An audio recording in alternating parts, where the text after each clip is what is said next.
I'm looking down here actually at a list of meeting and training topics to refresh my memory, which is part of a packet that our leadership in the collaborative practice community put together for groups that wanted to start a collaborative group, because we felt like we had learned a lot in the process of developing our group that we wanted to pass them on to other groups. So we put together a packet that has 14 different sections on how to start a collaborative group. So it talks about the initial formation tasks, it has sample articles of incorporation and bylaws, a list of board and officer roles and responsibilities, a list of our committees, a copy of our membership application, and a new member buddy system that we put together. So we have a program that when a new member joins, they're assigned a buddy from an existing member who helps them out for the first 6 months or a year, getting to know how our group works and starting their collaborative practice. A list of our meeting and training topics, a list of our public education and marketing activities, and we have done a lot of different education activities of various kinds. How to do strategic planning, a list of resources for protocols. That's one of our other committees. I knew there was one I was missing that was important. We have a protocol committee that has been putting together very detailed protocols on how to work through a collaborative case. So it describes the process or procedures when you're at a particular step in the collaborative case, which supplements a book that another member and I wrote of collaborative checklists and forms. So we wrote this about 7 or 8 years ago, and it's about 250 pages, and it has forms and checklists from the beginning to the end of a case. And I actually started it with someone else who since passed on, but he and I started because we started talking, and we had been at the very beginning trying to put together our own little checklist because we like to work by checklists, at least when we don't know what we're doing. And so we started exchanging them, and then we built on them and decided that it would be helpful for other people to take advantage of what we had been learning. So it's grown from a few pages in the beginning to now 250 pages. And so we give that book to all of our members as a benefit of membership. And then we also sell it to other groups for profit, which our group, we actually donate to the group. So the group is able to get the benefit of the sales of those books.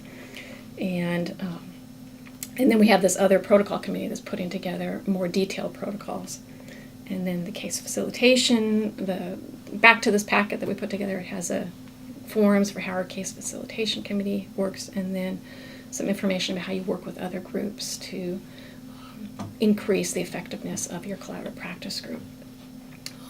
So we have sent all of these forms electronically to IACP, and they're going to hopefully be putting it up on the IACP website very soon, so it'll be available to groups wherever they are to assist them when they're starting a group. And we've also been passing them out to people as we learn of them, new groups that are starting. So if someone called me and asked, well, we want to start a collaborative group, what should we do? What I would suggest to them is the first thing to do is to start trying to gather up. In fact, someone just called me about 2 weeks ago from Northern California, a pretty small community, and wanted to start a collaborative group and didn't know anyone yet in the area that was interested, but thought there might be some interest. So this is what I said to him, and this is what I'd say to other people, which is to start trying to find some other people, a core group of people that you think might be interested, so that you can get that effect of having a number of different people, that synergy of having different people, and also to share the work, because putting together a group is quite a task. And so to start working together, and the first step is to start becoming really clear about what you want your group to look like.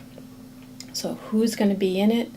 What are you going to have different practice areas? Are you going to focus just on one practice area? Hopefully it's going to be interdisciplinary, so how can you bring in interested professionals from the various different professions, and to try and make your core group be representative of the people that you want to have in your group eventually. And then to start really looking at the functioning of your group and how is it going to work. and to some extent do what I did when I sat down that morning and put together my ideal group, is to start talking about and seeing if you can get a shared vision for what is your ideal group going to look like. What is its structure going to be? What is its governance going to be? What are the values you're going to hold together? So to start really creating that shared vision, then start doing all the groundwork for putting it together. Then once you have it going, there's obviously going to be stumbling blocks along the way, just like we've had our stumbling blocks from time to time. And to just stay really optimistic and to go out and try and find help. So talk to other groups, talk to other collaborative practitioners. It might be that you talk to someone outside of the collaborative movement to get ideas about how to deal with those stumbling blocks.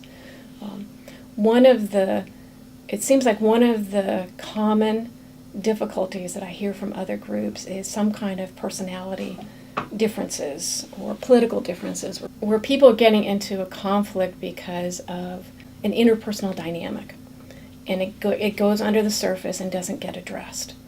And I think that's one of the things that we've been very careful in our group to do, is to try and not let those things stay underground and fester, but to have conversations about it. We did a training on having difficult conversations, and I know some of those have happened. Our case facilitation committee also is available to do facilitations of interpersonal dynamics between members. And so we've really tried to pay attention to taking care of those so they don't become toxic. And I know that sometimes becomes difficulties within groups, so to not let that happen, I think is really important, so that your group can stay healthy and that people really feel comfortable when they come to meetings or when they are interacting with other members. So let me give a couple of websites. One is our group website, which is www.collaborativecouncil.org. So that gives you an idea of how we set up our website, both for the public and also as a resource for our members. And then also, if you want to know more about me, you can look at my website at www.clr829.com.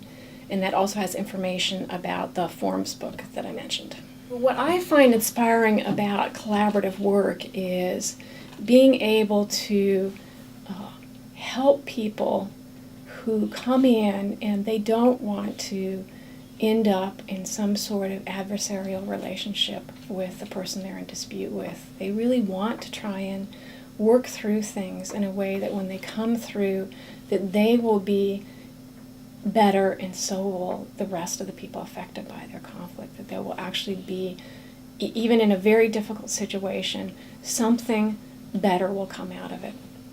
And so to be able to work with them and to make that happen is really satisfying. And that's really what, for me, I really view as my spiritual path, which is working in a way with conflict that uses it to make the world a better place, both for the people right in front of me, but also I see it as really rippling out to their family and to their community and ultimately to the world, as people learn that when they're in conflict, that it's not something that's to be avoided or to feared or that's destructive, but that can actually be something that is potentially constructive and can actually change things for the better. And so for me, being able to work with people doing that feels like I'm doing the right work. That's work that I was meant to be here to do, and that I will leave the world a better place.